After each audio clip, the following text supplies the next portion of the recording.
The Additive Manufacturing Certificate is a new offering that we're providing to help support folks in northeastern Wisconsin who are really looking at the newest and latest technologies. Well, the prototype design and the mechanical design kind of come together, but the certificate is useful for both those programs because it keys into how a prototype and designer or a mechanical designer could utilize the certificate and the machines.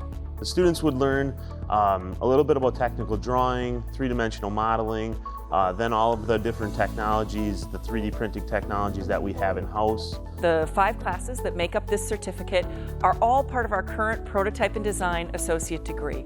But we also have 4 of the 5 classes are part of our Mechanical Design Associate degree.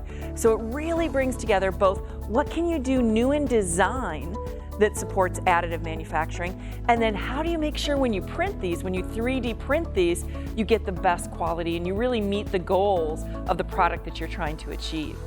Students can use this degree and the certificate in many different fields because there's always a need to create an object. So this certificate hopefully will help people in the workforce today who are looking at adding 3D printing to their operations, or they want to look and see and evaluate how they could potentially use it. It gives them a great overview and some great skills that they can use to leverage the latest technologies.